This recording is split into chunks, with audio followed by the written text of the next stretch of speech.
Chapter 14 of the Gospel of Luke. Now it happened, as he went into the house of one of the rulers of the Pharisees to eat bread on the Sabbath, that they watched him closely. And behold, there was a man before him who had dropsy. And Jesus answering spoke to the lawyers and Pharisees, saying, Is it lawful to heal on the Sabbath? But they kept silent. And he took him and healed him, and let him go. Then he answered them, saying, Which of you, having a donkey or an ox that has fallen into a pit, will not immediately pull him out on the Sabbath day? And they could not answer him regarding these things. So he told a parable to those who were invited, when he noted how they chose the best places, saying to them, When you are invited by anyone to a wedding feast, do not sit down at the best place, lest one more honorable than you be invited by him, and he who invited you and him come and say to you, Give place to this man, and then you begin with shame to take the lowest place. But when you are invited, go and sit in the lowest place, so that when he who invited you comes, he may say to you, Friend, go up higher. Then you will have glory in the presence of those who sit at the table with you. For whoever exalts himself will be humbled, and he who humbles himself will be exalted.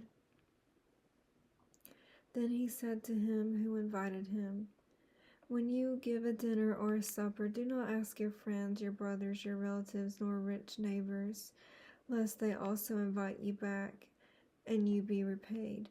But when you give a feast, invite the poor, the maimed, the lame, the blind, and you will be blessed, because they cannot repay you, for you shall be repaid at the resurrection of the just.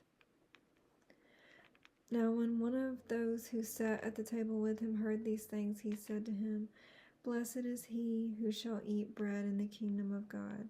Then he said to him, A certain man gave a great supper and invited many, and sent his servant at supper time to say to those who were invited, Come, for all things are now ready.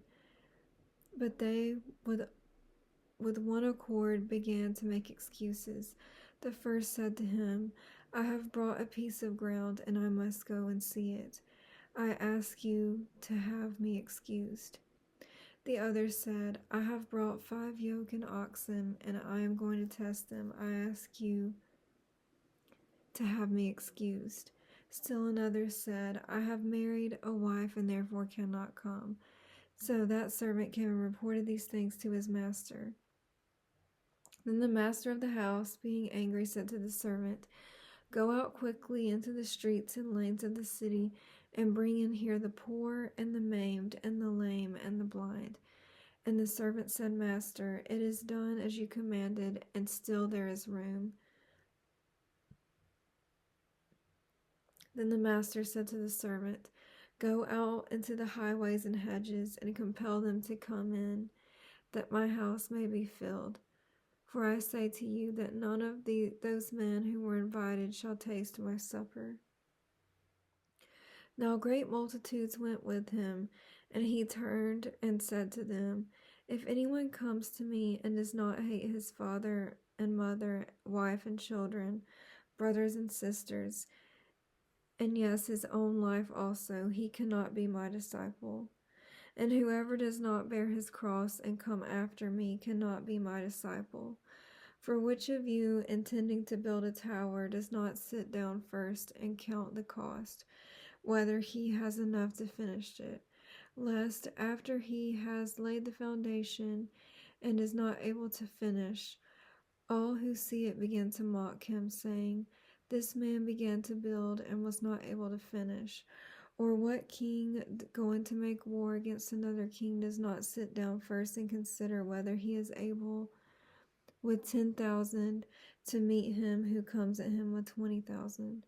Or else, while the other is still a great way off, he sends a delegation and asks conditions of peace. So likewise, whoever of you does not forsake all that he has cannot be my disciple. Salt is good, but if the salt has lost its flavor, how shall it be seasoned? It is neither fit for the land nor the dunghill, but men throw it out. He who has ears to hear, let him hear.